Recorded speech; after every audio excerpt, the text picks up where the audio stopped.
الحمد لله و صلاة و سلام علی رسول الله. السلام علیکم و رحمت الله و برکاته.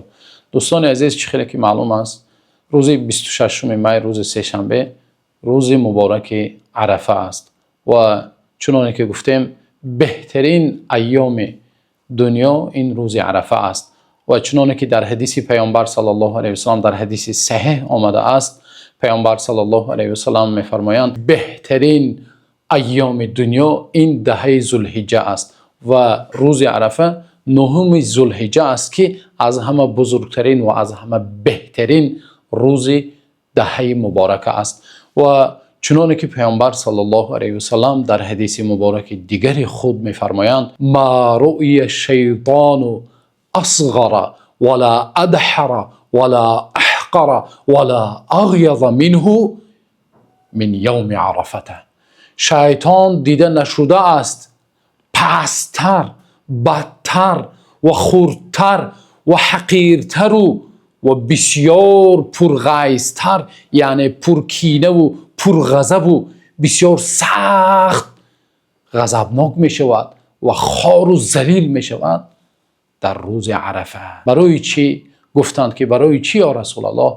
گفتند که ذلك يتنزل الله من الرحمه و یغفر من الذنوب العظام. زیرا اینکه الله تعالی در روز عرفه رحمتش خیلی زیاد بالای اهل ایمان نازل می شود و همچنین الله تعالی در روز عرفه گناهان بزرگ را مغفرت می کند. بنابراین شیطان در این روز خیلی و خیلی غمناک می شود. الا ما کان من یوم بدر. پیامبر صلی الله علیه و سلم گفتند که از همین روز یک روز هست که شیطان در آن روز از همین روز عرفه هم بدتر غضبناکتر شد و بدتر ضیق شد. کدام روز است؟ روز بدر گفتند. برای چی؟ برای اینکه رأى جبریل علیه السلام و هو یزع الملائکه. جبرائیل علیه السلام را دید که جبرائیل علیه السلام از آسمان با ملائکه فرود آمدند و ملائکه ها را صف میکشیدند. اولین جنگ و اولین نبرد بین اهل ایمان و اهل شرک بود که در آن روز اهل شرک شکست خورد. بنابراین شیطان در آن روز بسیار پرغضب شد.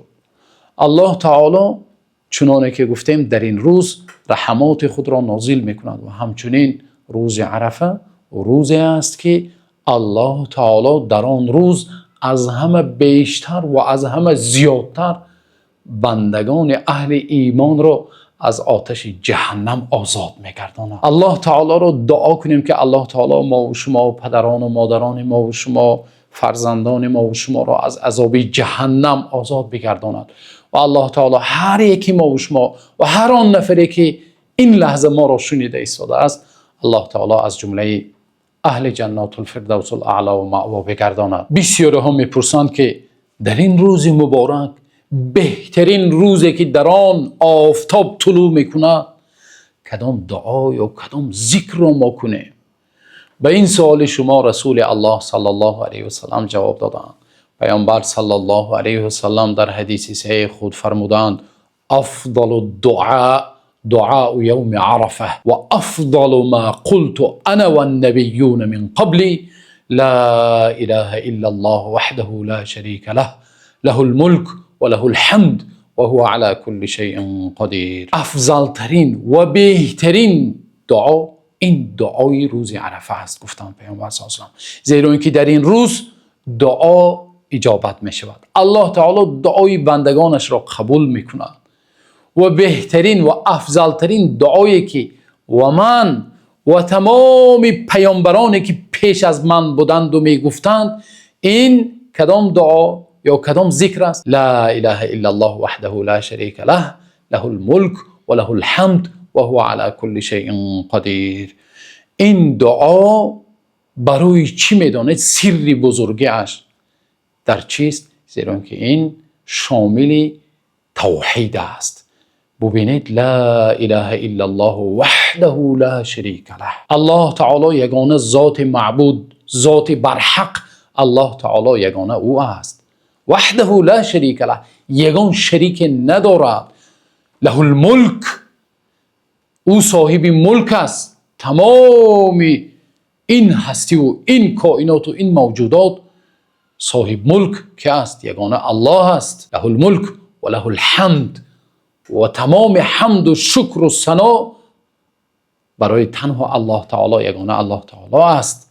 بنده مؤمن بجز الله تعالی دیگر به یگان نفر حمد و ثنا نمیگوید.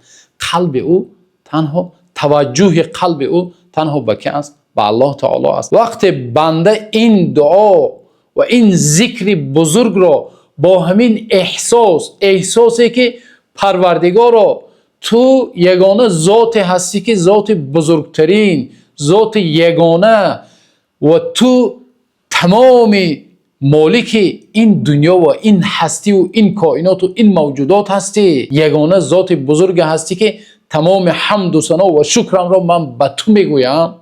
وقتی با این شعور و با این احساس به الله یگانه تسلیم می شود، حتما الله تعالی دعای او را مستجاب میگرداند. بنابراین در تفسیر، در شرح همین حدیث اهل علم گفتند که بنده میتواند با همین دعا شروع کند و با همین ثنا شروع کند و پس از آن تمام حاجتهایش را از الله تعالی میپرسد و الله تعالی اجابت میکند. یعنی روز عرفه ما فقط همین دعا را نمیگوییم، بلکه با همین ذکر و با همین دعا شروع میکنیم. بعد از اون هر دعایی که در قلب ما هست یا هر حاجت، آیا ما و شما حاجت نداریم؟ امروز اکثریت مردم حاجت دارند، غم و اندوه دارند، شکستگی ها دارند. یا آیا ما و شما گناه نداریم؟ هر یک بندگان الله تعالی و هر یک فرزندان آدم علیه السلام خطاکار هستند و گناه میکنند. چقدر ما ناسپاسی به الله تعالی میکنیم، چقدر ناشکری های زیاد داریم، چقدر کوتاهی های زیاد داریم. با وجود این الله تعالی نعمت هایش بالای سر ما و شما میریزد. بنابراین این روز اجابت دعا، یک فرصت طلایی برای ما و شما با همین ذکر شروع می شود و پس از آن دعا میکنیم. و چنانه که از پیامبر صلی الله علیه و سلم روایت شده است، اکثریت دعای پیامبر صلی الله علیه و سلم، یعنی بیشتر وقت پیامبر صلی الله علیه و سلم با یک دعای قرآنی دعا میکردند. کدام است همان دعا؟ آن دعایی که در سوره بقره نازل شده است: ربنا آتنا فی الدنیا حسنه و فی الاخره حسنه و قنا عذاب النار. پیامبر صلی الله علیه و سلم این دعا را بسیار تکرار میکردند. و روز به انس ابن مالک رضی الله عنه گفتند دعا کنید. انس دعا کردند و گفتند ربنا آتنا فی الدنیا حسنه و فی الاخره حسنه و قنا عذاب النار. گفتند که باز هم زیادتی دعا کنید در حقمون. گفتند ولا ازید من ذلك، از این دیده زیادتر دعای وجود ندارد. گفتند از همه بهترین و از همه شاملترین دعا ربنا آتنا فی الدنیا حسنه و فی الاخره حسنه و قنا عذاب النار. بنابراین دوستان عزیز، روز عرفه چنانه که ما و شما میدانیم یک روز پیش از عید می شود. لطفاً خواهش میکنم که در روز عرفه بغیر از ذکر و دعا و طاعت و عبادت الله تعالی دیگر به یگان چیز مشغول نشوید. اکثریت مردم یک روز پیش از عید میخواهند که اول یکمین من شده همون دوستم را، فلانی را، مادرم را، پدرم را، خواهر و برادرم را من چیکار کنم؟ با فرارسی عید تبریک کنم. نه، تبریک کردن وقت و ساعت خودش را دارد. روز عرفه برای تلفن نشستن و اینو آنو تبریک و با SMS ها و پیامک ها جواب دادن چون این روز نیست. این یک مصیبت بزرگ است که اکثریت با آن گرفتار شده اند. اما روز عرفه روز طاعت و عبادت و دعا است و از همه بهترین لحظه روز عرفه این پیش از غروب آفتاب است، پیش از نماز شام است. دوستان عزیز، بیاید مختصرا میگویم که روز عرفه رو چگونه ما و شما سپری کنیم. روز عرفه پیش از عرفه سر می شود. ما یک روز پیش از عرفه روز دوشنبه 25 می بر وقتتر خواب میکنیم و به سحر خسته سحر خوری میکنیم. سپس پیش از نماز بامداد طهارت گرفته لااقل 2 رکعت نماز تهجد و دعا میکنیم در حق خودمان، در حق مسلمین، پدر و مادر و تمام دوستان دعا میکنیم. سپس به نماز جماعت، به نماز بامداد میرویم.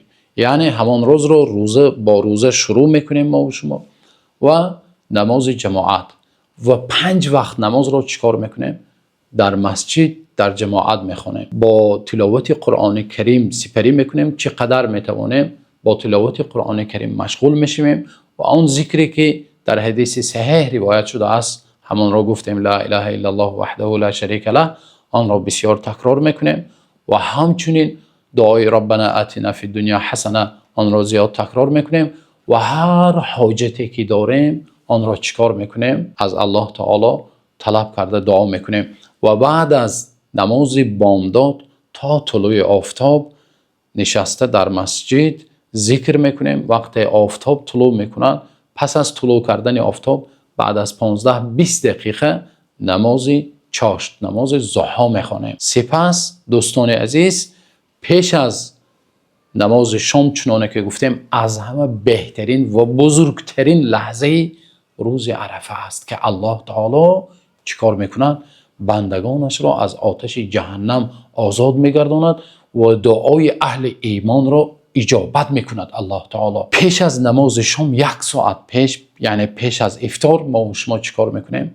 ذکرهای شام را میکنیم و دعا و التجا و تولا و تضرع و مناجات با الله تعالی میکنیم و نماز شام را با جماعت خوانده سپس افطار میکنیم. نماز خفتن را با جماعت خوانده پس از آن میتوانید شما چیکار کنید؟ پیامک ها میفرستید، تبریکات میکنید، هر کاری که میکنید همش بعد چی میشود؟ بعد از نماز خفتن.